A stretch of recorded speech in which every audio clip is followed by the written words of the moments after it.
निरंजन अलख निरंजन ओम अलख निरंजन। माझ्यापर्यंत पोहोचताना अनेक प्रसंग घटना घडतील, त्यातून गोरक्ष साधनेला बसण्यासाठी तयार होईल।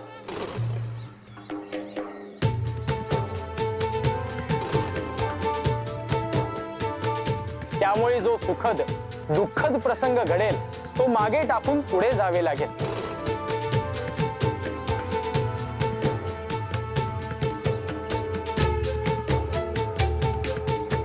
मच्छिंद्र, जे घडले आहे त्यातले मर्म गोरक्षला समजून सांगणे हे तुझे कर्तव्य आहे।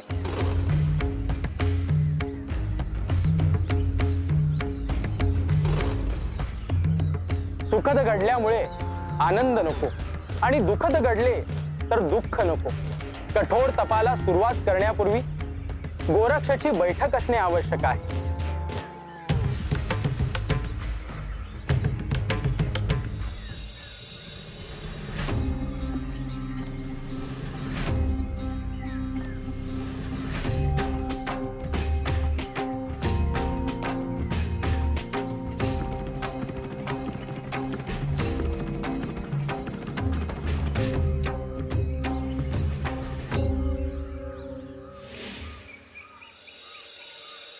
गोरक्ष, इथून पुढे गाव दिसते आहे, तेव्हा आपण इथेच विश्राम करूयात। पण आपण गावात जाऊनच का नाही थांबत? कारण आपल्या साधनेच्या आड काहीही येता कामा नये म्हणून। एका अर्थी गोरक्षाची साधना सुरू आहे। या साधनेत त्याला शस्त्रही दिले पाहिजे आणि त्यासाठी शस्त्रविद्याही आवश्यक आहे। ज्ञानासोबत हातात शस्त्र असले तर तो अशुभ गोष्टींशी लढू शकेल। आपण समाधान, प्रेम, परमेश्वराचे चिंतन मनन याविषयी जरी बोलत असलो तरी आपण दुर्बल आहोत, आपण शस्त्रहीन आहोत हा भ्रम राहता कामा नये। जेव्हा आवश्यकता असेल तेव्हा शस्त्रही उचलता आले पाहिजे।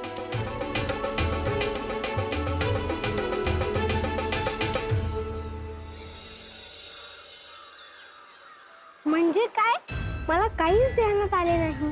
आपली दिनचर्या ही भ्रमण किंवा साधना एवढीच आहे। आपण जर लोकांमध्ये जाऊन थांबलो तर त्या दोन्हीमध्ये व्यत्यय येणार।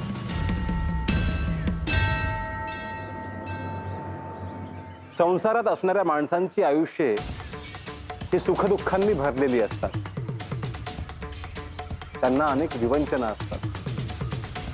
त्यामुळे कोणी यती, योगी, साधू दिसला की ते अपेक्षेने पाहतात।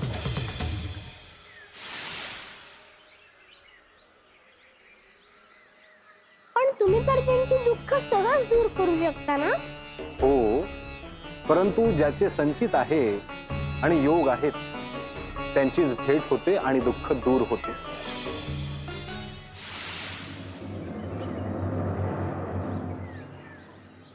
हे गुरुवर, मी गावात जाऊन भिक्षा मागून येऊ का?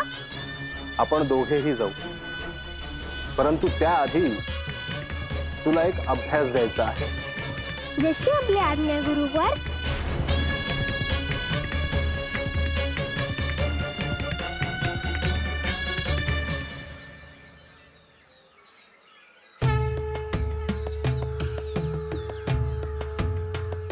गोरक्ष, माझे सद्गुरु श्री दत्तात्रेय यांच्यापर्यंत पोहोचताना वाटेत तुला जितके ज्ञान देता येईल ते देण्याचा माझा प्रयत्न असेल।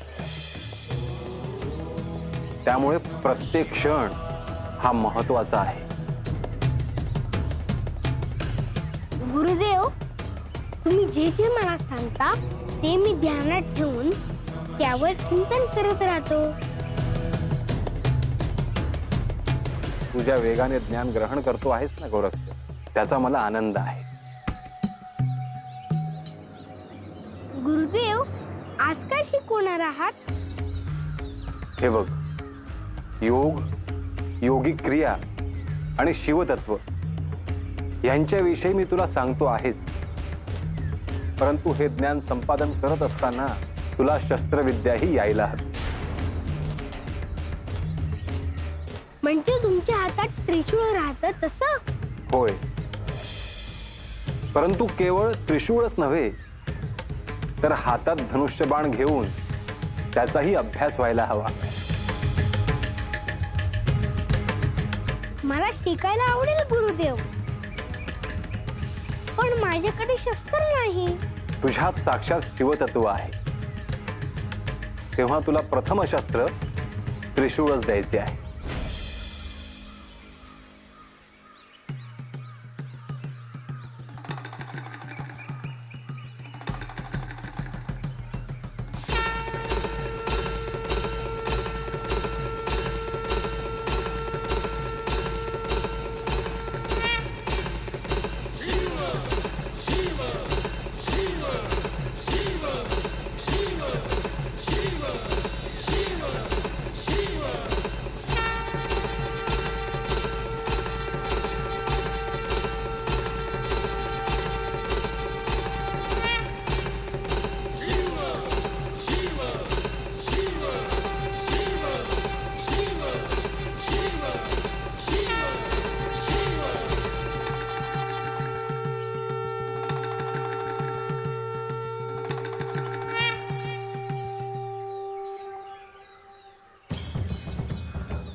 हे माझ्यासाठी आहे.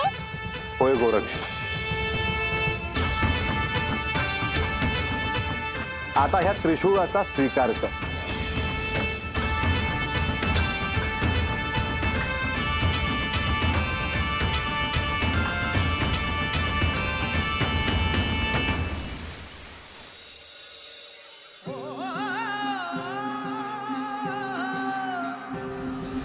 भस्मांकित शिव स्वरूप ललाटी शोभत त्रिपुंड सिद्ध योगी वितरागी धग धगते तेज कुंड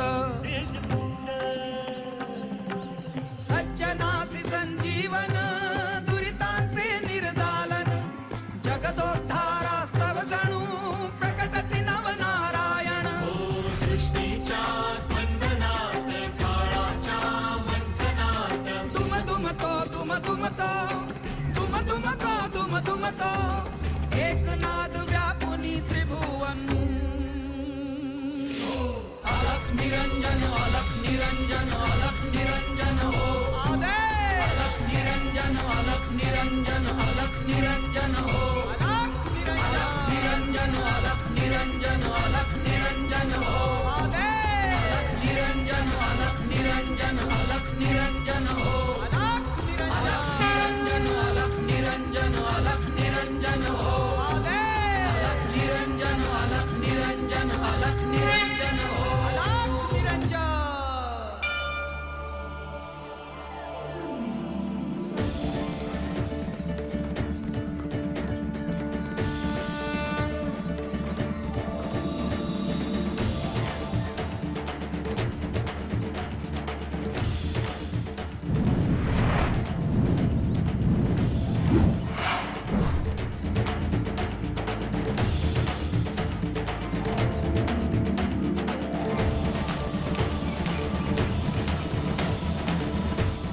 हे केवळ शस्त्र नव्हे, तू नाथपंथामध्ये प्रवेश केल्यामुळे नाथांचे हे आभूषणही आहे, ते ध्यानात असू दे.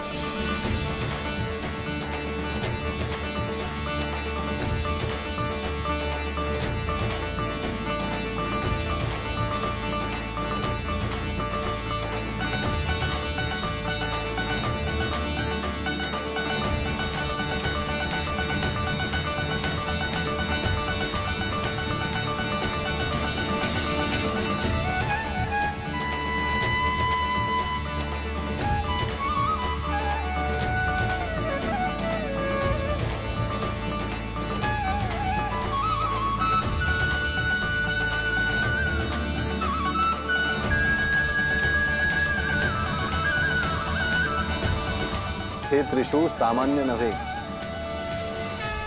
नागास्त्रापासून पर्जन्यास्त्रापर्यंत अनेक सिद्धींनी हा युक्त आहे.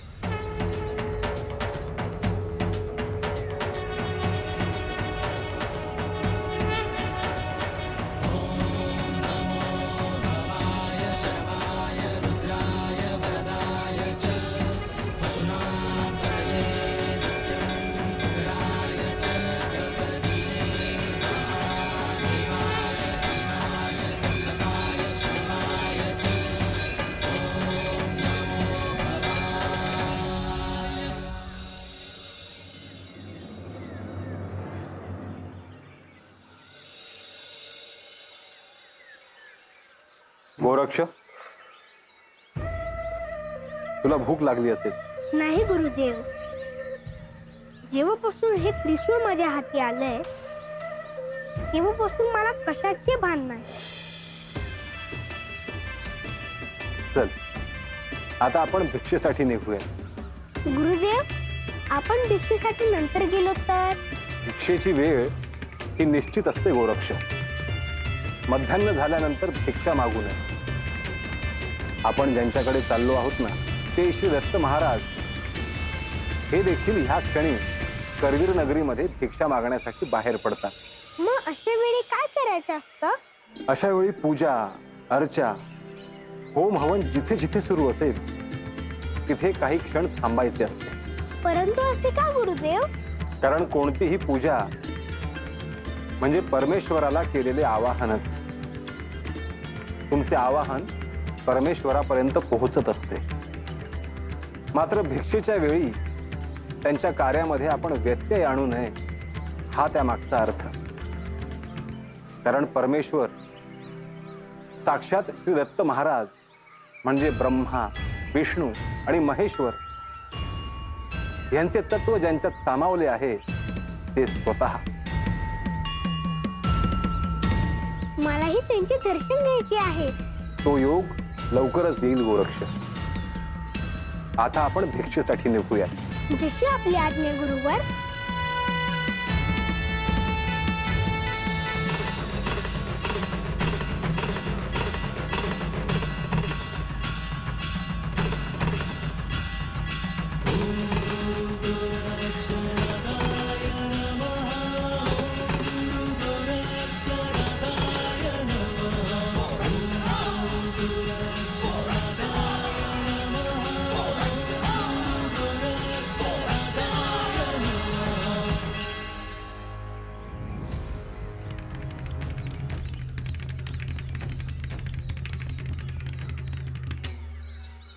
गुरुवर, आपण का थांबलो आहोत? समोर गाव दिसते आहे. भिक्षेसाठी तू एकटाच जा. मी तुझ्या बरोबर येणार नाही. म्हणजे इथेही परीक्षा आहे गुरुदेव, खरंच ना? गोरक्ष, मी सदैव तुझ्या बरोबर असणार नाही. त्यामुळे तुला सगळ्या गोष्टी माहीत असल्या पाहिजेत. हो ना? म्हणजे तुम्ही मला सोडून जाणार? नाही, मी तुला सोडून जाणार नाही. परंतु तुला तुझी साधना आणि कार्य स्वतंत्रपणे करायचे आहे. म्हणजे तेच गुरुवर. परंतु मी तुम्हाला सोडून कुठेच जाणार नाही. गोरक्ष, भूतकाळात जसे डोकवायचे नाही तसे भविष्यातही डोकवायचे नाही. चल, आता तुला भिक्षेसाठी गेलं पाहिजे. होय गुरुवर, मी येतो. परंतु तुम्ही मला सोडून जाणार नाही ना? होय गोरक्ष, सध्या तरी मी तुला सोडून कुठेही जाणार नाही. आणि सोडून गेलात तर मी श्री दत्त महाराजांना सांगेन. मी येतो. आलाख निरंजन. भिक्षा एकाच घरातून मागायची आहे बरं का गोरक्ष.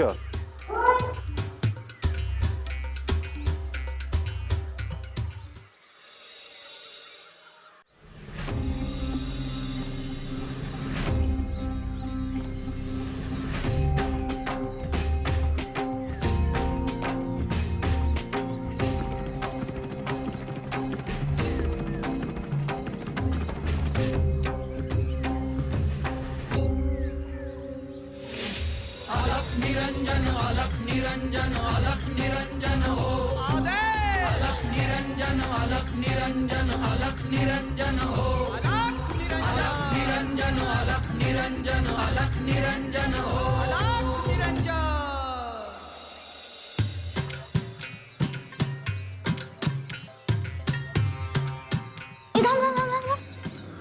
तेव्हा कोण येतोय?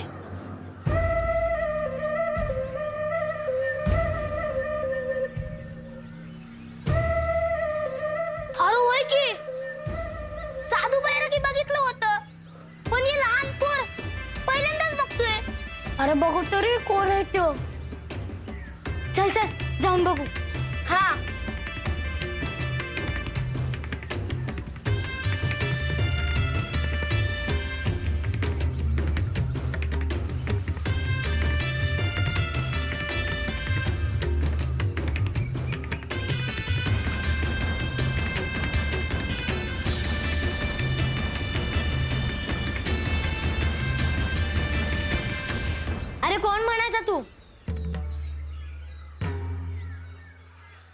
गोरक्ष, श्री मच्छिंद्रनाथांचा शिष्य.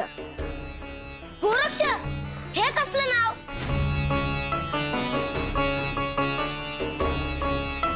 हे नाव माझ्या गुरूंनी ठेवलं आहे. अरे पण गोरक्ष म्हणजे काय? गाईच्या शेणाची जी राख आहे ना, त्या राखेतून माझा जन्म झाला, म्हणून माझं नाव गोरक्ष. तुझा जन्म कशातून झाला? राखेतून?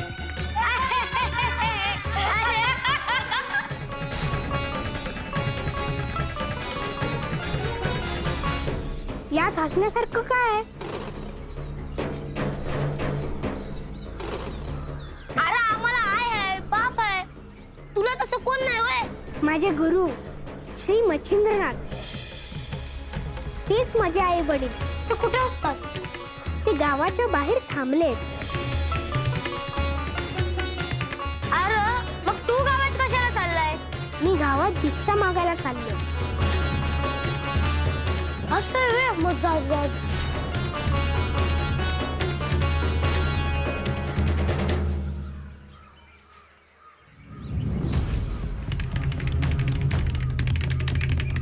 यो माघारी आला ना की त्याला विचारू आपल्या संग खेळतोय काय. हो चालेल चालेल, चला खेळूया.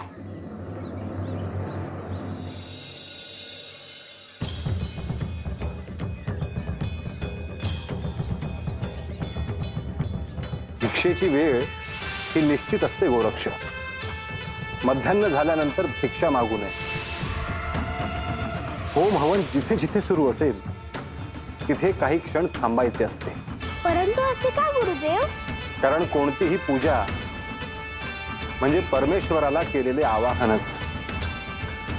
तुमचे आवाहन परमेश्वरापर्यंत पोहोचत असते.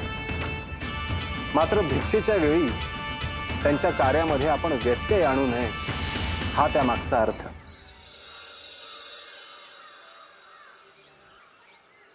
मच्छिंद्र, तू गोरक्षला शिष्य म्हणून स्वीकारून त्याला ज्ञान देत आहेस, परंतु तुला आता त्याला औपचारिक दीक्षा देण्याची वेळ आली आहे. नाथ परंपरेमध्ये दीक्षा देण्याची जी पद्धत तयार केली आहे त्याच पद्धतीप्रमाणे गोरक्षच्या दीक्षेचा महासोहळा व्हायला हवा. या महासोहळ्यात त्याच्या कपाळावर त्रिपुंड आणि विष्णुनाम देण्यापासून ते भगवे वस्त्र देईपर्यंत सगळे संस्कार व्हावे. माझ्याकडून तुझ्याकडे आणि तुझ्याकडून गोरक्षकडे हा दीक्षा सोहळा पोहोचत आहे. यानंतर दीक्षेची पद्धती सर्वत्र प्रचलित होईल.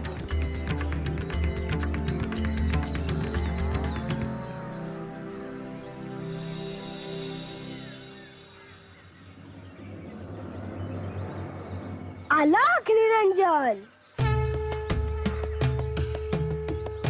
कोण रे तू आणि काय पाहिजे तुला? मी गोरक्ष, श्री मच्छिंद्रनाथांचा शिष्य.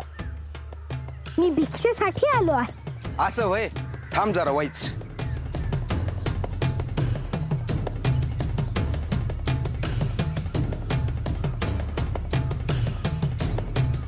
हे घे बाबा तुझी भिक्षा.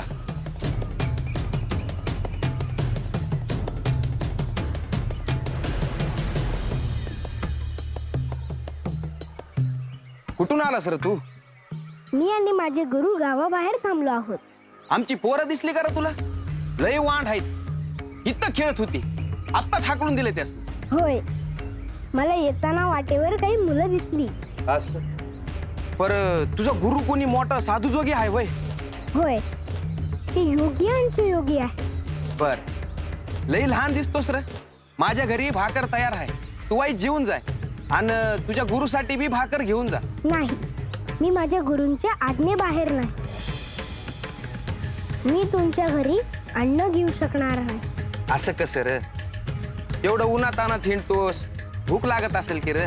पण मी माझ्या गुरूंशिवाय कसं अन्न ग्रहण करू?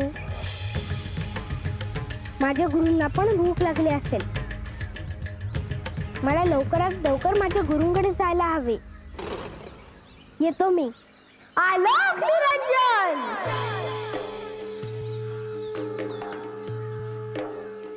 एवढा लहान आहे पर गुरुवर किती माया आहे.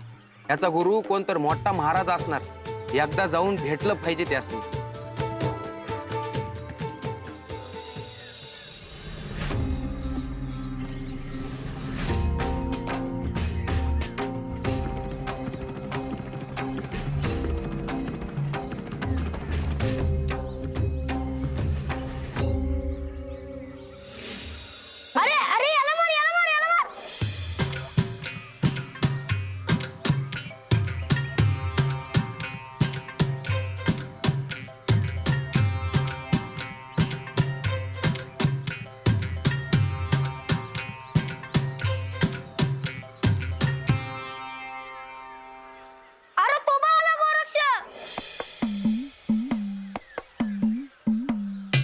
आता त्याला सोडायचं नाही.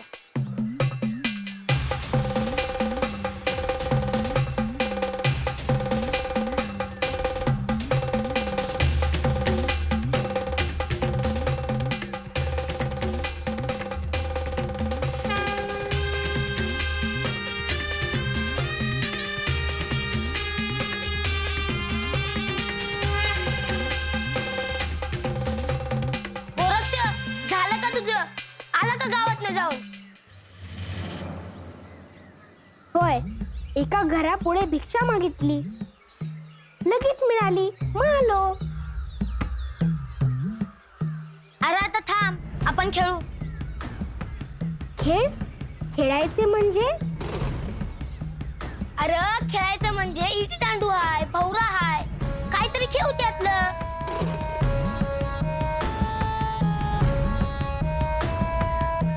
पण मला असले काही खेळ खेळता येणार नाही. असं का रे? मला ही भिक्षा घेऊन माझ्या गुरूंकडे जायचे आहे. त्यानंतर त्यातून भाकरी करायची, मग भोजन होणार. गोरक्ष, तुला भूक लागली आहे वय? नाही, मला नाही, पण माझ्या गुरूंना वेळेत भिक्षा द्यायला हवी.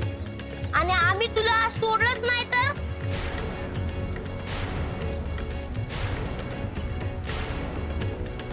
तुम्ही असा हट्ट करू नका. अरे आम्ही तुला खेळ म्हणतोय ना. आणि तू आवाज डावळून मोर चाललायस वय?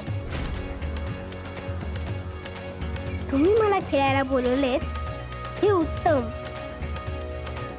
परंतु मला इथे अधिक काळ थांबता येणार नाही. तुला नाही जाऊ द्यायचो. आता बोल.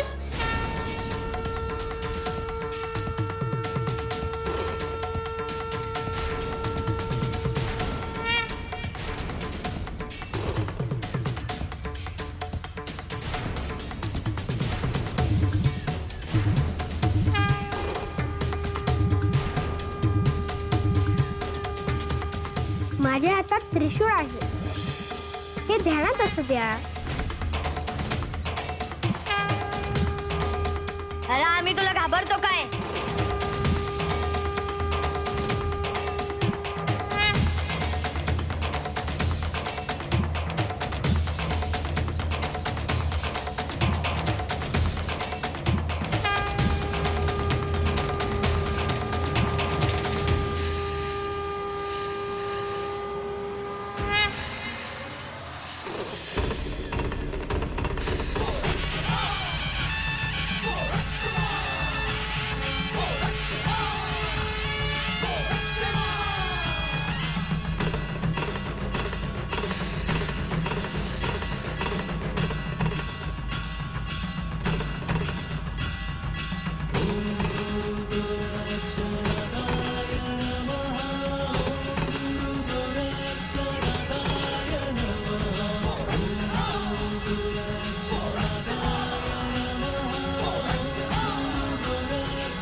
निरंजन अलख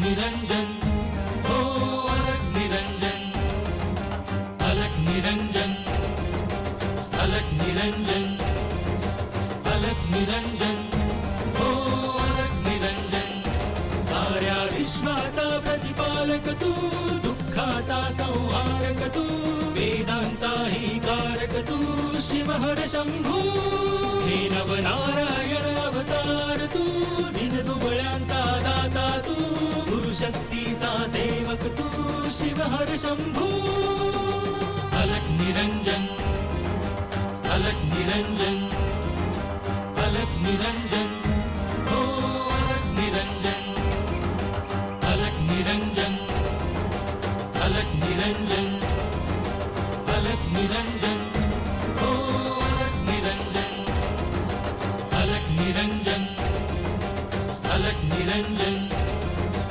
अलख निरंजन हो अलख निरंजन साऱ्या विश्वाचा प्रतिपालक तू दुःखाचा संहारक तू वेदांचाही कारक तू शिवहर शंभू हे नवनारायण अवतार तू दिनदुबळ्यांचा दाता तू गुरुशक्तीचा सेवक तू शिवहर शंभू अलख निरंजन अलख निरंजन अलख निरंजन हो अलख निरंजन अलख निरंजन अलख निरंजन अलख निरंजन हो अलख निरंजन अलख निरंजन अलख निरंजन अलख निरंजन हो अलख निरंजन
तू भिक्षेवरून कधी आलात गोरक्ष? मी मगाशीच आलो. आणि हे काय, भोजन तयार देखील केलंस? होय गुरुवर, तुम्ही ध्यानात होता म्हणून मी आपल्याला काही बोललो नाही. तू मला हाक मारली असतीस तर मी ध्यानातून बाहेर आलो असतो. पण भोजन कसे केले आहे ते तरी पहा ना गुरुवर.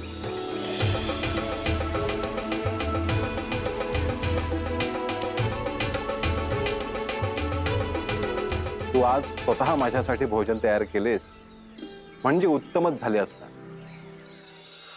ये माझ्या समोर बस.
मग आज भिक्षा मागताना काय झालं?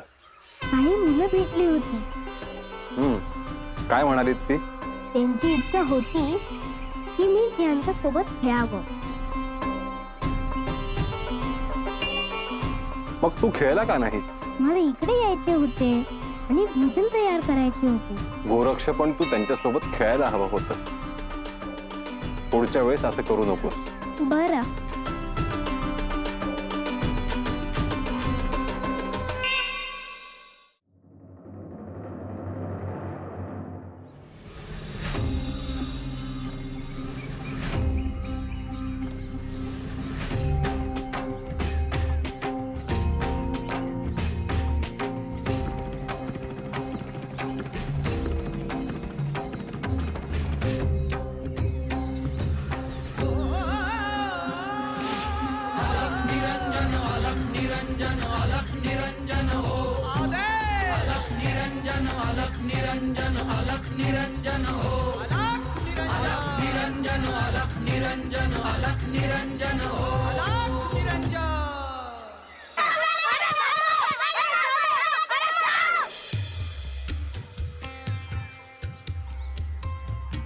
गोविंद, पहिला डाव माझाच येणार.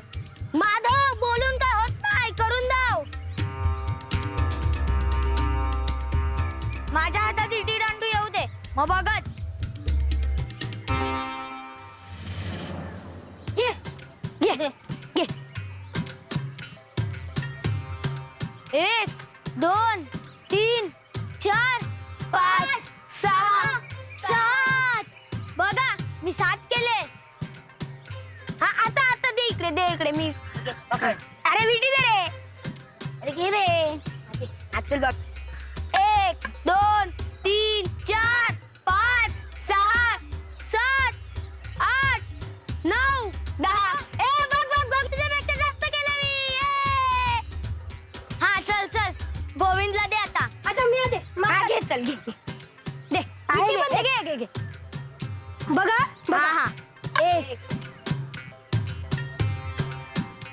5 6 7 8 9 10 11 12. मी बोललो होतो ना तुमच्या दोघांपेक्षा जास्त करेन. मी पण खेळू का? याला पण दे. हा, आता तू खेळ. घे दे. हा, हे इटी पण दे.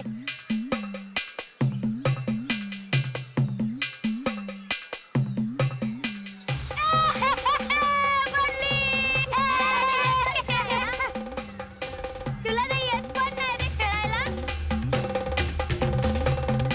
दे. इटी पण घे. चल सगळ्यांच्या पुढे मॅच आहे. मॅच पहिला खेळणार. अरे गोरक्ष बी अजून नाही खेळलेला.